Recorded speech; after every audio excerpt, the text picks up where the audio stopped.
sort of in a flash, this group of players at Georgia has really stepped it up in a big way. And if you think I'm talking about Georgia's tight ends, you're right.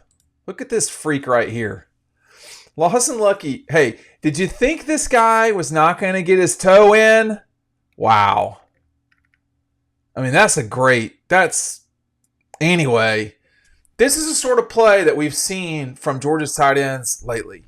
And it's been impressive, okay? That was on a catch from Gunnar Stockton. I was going to say early. But at some point in time in the third quarter, they went on, I think, and scored on that drive. They about scored on every drive. But that was a play that was important for Georgia to get moving and get some points on the board. Well, as it turns out, in this game particularly, Georgia's wide receivers, Georgia's tight ends had 3 catches for about 70 yards, something like that, 23, 21, and 14. Anyone want to do the math on that? I'll do it real quick. I didn't do it. It's 58, excuse me. So not quite 60 yards. But here's the thing about those guys. Oscar Delp's play alone in overtime basically gave Georgia the ability to win the game with Trevor Etienne and Gunnar Stockton afterwards. Okay, there were 3 moments in overtime, and I will go in order. Okay, but you don't get number 3 without number 1 and 2 here. Okay, so here it is. Georgia's forced a field goal from the Longhorns. I'm about to call them Aggies. I don't want people throwing things at me. Gunnar Stockton, 9-yard pass to Oscar. Then they go backwards on a little like a screen play to Dominic Lovett or quick out. So they are 3rd and 3, and they got to get it or they're kicking a field goal. Oscar was hit well before the first down marker, and he completely took it on his own to get the first down. It was not dissimilar to the play Roquan Smith made at the Rose Bowl game against Oklahoma in stopping the Oklahoma wide receiver. Now, it was not as spectacular as Roquan's play. That saved the game. That won the game for Georgia. That forced a field goal, and then as a block punt. See, here's the thing about game-winning plays, so-called game-winning plays. They're set up by other plays. You don't just magically get into a position to score the game-winning touchdown. There's no Kris Kringle for that. You cannot dial Santa Claus up. You got to get down the field or you got to make the stop. There are things that lead to these moments.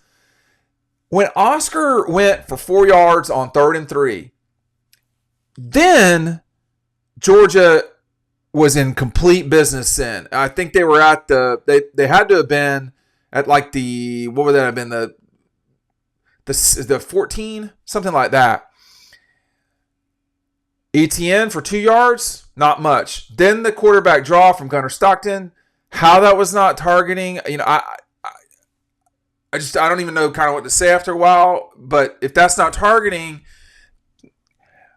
I don't know. I mean, I'm not mad about it. I'm just saying, what is targeting?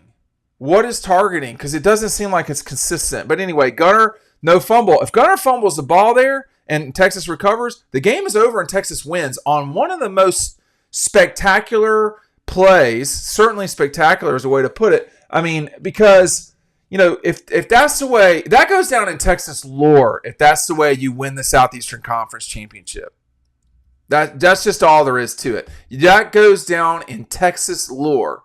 And then right after that, because he has 3 points of pressure, here comes, or at least 2.5 points of pressure on the ball. Here comes Carson Beck, still has the pads on, turns around, gives it to Etienne for the touchdown. And that was a championship moment. I want to bring this up real quick too. I've got another couple championship moments.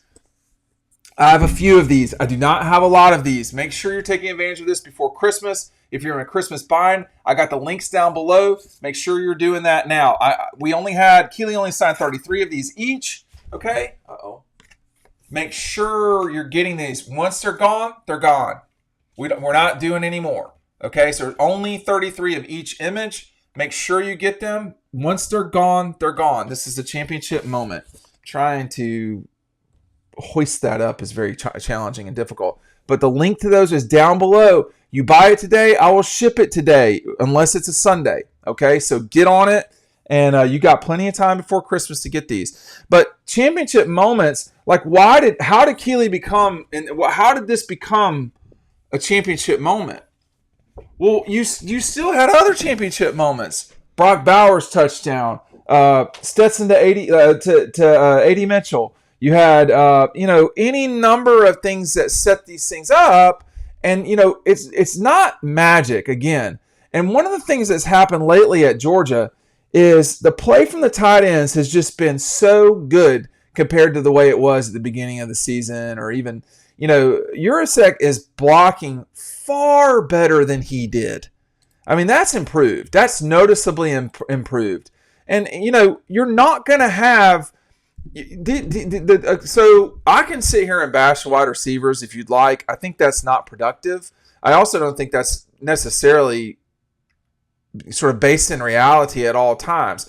But here's this Georgia team that's, consistently getting tight ends. Like now Oscar against Tech, touchdown, two catches, touchdown. I remember Urasek's 3 catches. One was a particularly big one, the 19-yarder. This is against Georgia Tech. All these plays, Lawson Lucky, 3 catches for 38 yards. These guys have really stepped up lately. And, because of what's going on with Gunner, because of what's going on at quarterback, they are going to have to be consistent players.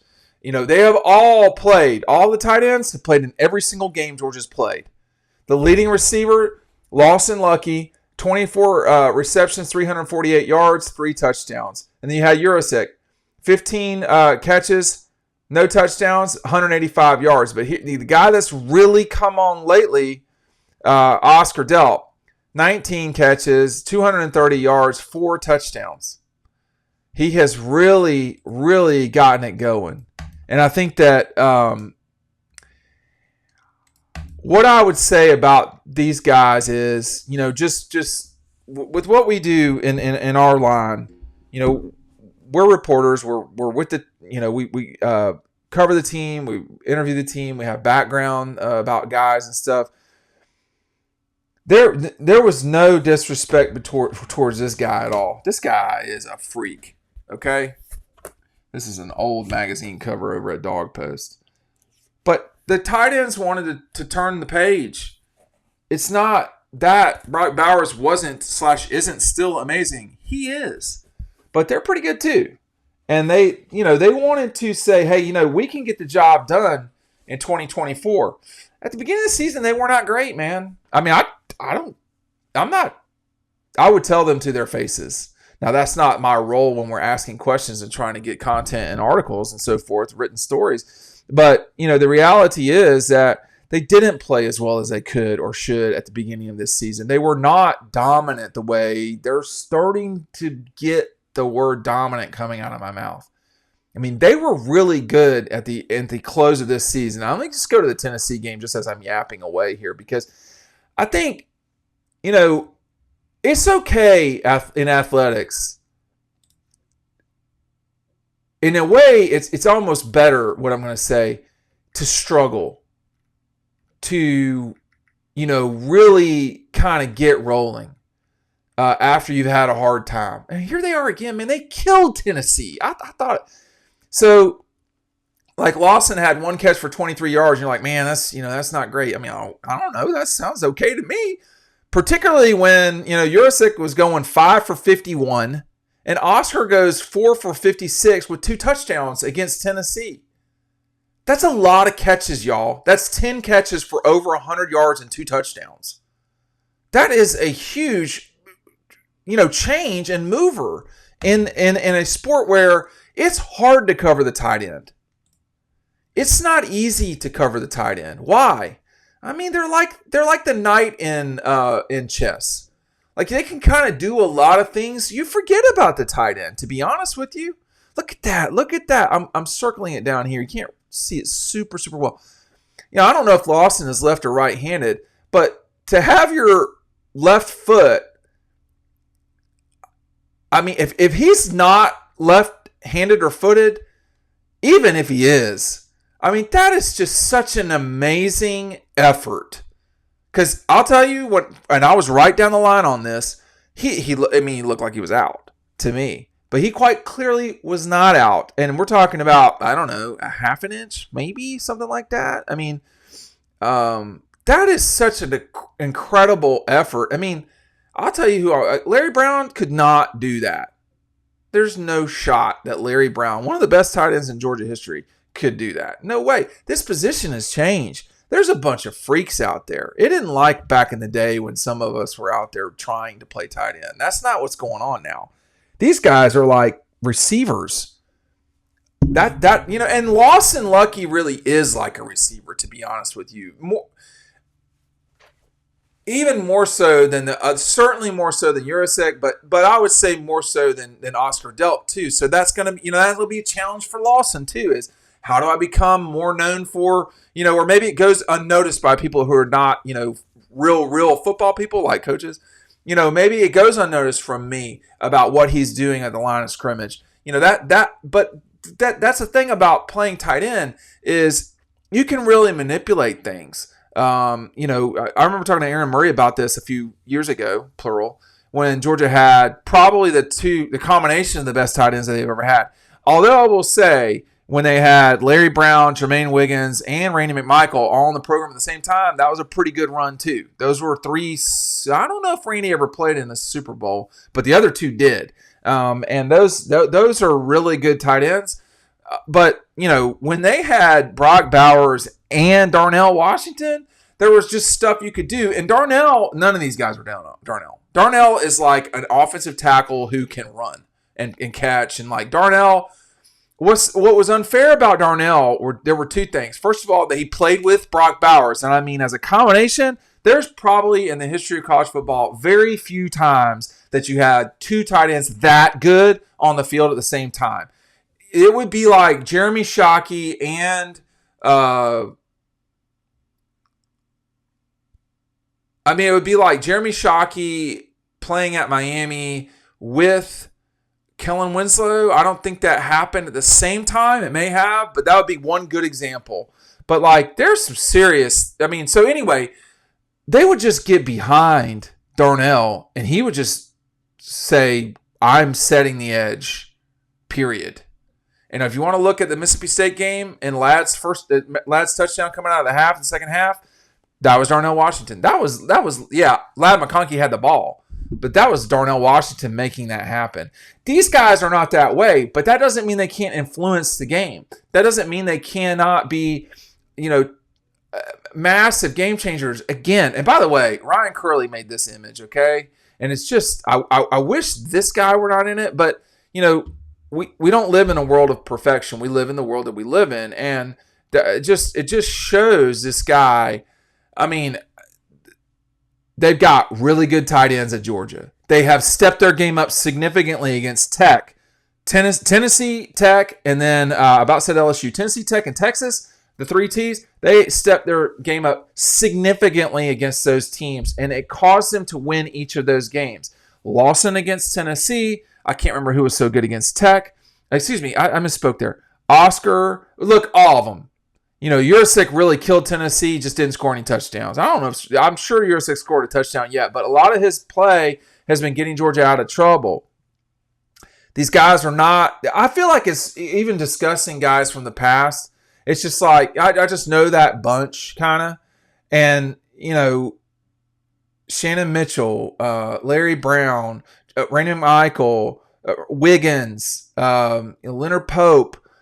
Georgia's had Artie Lynch. They've had tight ends who have been good, but these guys are like next. Like lately, what Todd Hartley has done an amazing job of getting guys in who are game changers. These guys are game changing tight ends, but they have not played like that the entire season. Now they are. And you've got this running quarterback, probably at least for a game, right? With Gunnar Stockton running, whatever you want to call it. This moving quarterback. And I think for me, these guys could really emerge in the near future because, you're not going to send Urasek or really even Lawson on a go route, right? And so the ball is going to be probably in a 20-yard period, area where they're operating on offense. And I think that speaks to the tight ends even more. But Georgia's had great tight ends for a long time. I mean, Larry was a 4-year starter at Georgia, 2-year starter in basketball, but definitely a 4-year starter in football. You think about, Leonard Pope and what he could do in 04 and 5, or was he just 03 and 4? I can't remember. He was definitely 04.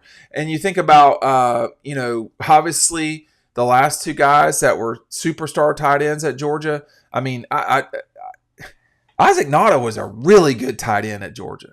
I'm just saying that guy was a good tight end at Georgia, but this is what you can do with this position. So I'm curious to see where they go here. It's always challenging dealing with the tight end. It is always challenging dealing with the tight end because you don't know what they're doing. So but to see the way these guys are stepping up here lately, if you're a Georgia fan, you should be really happy about that.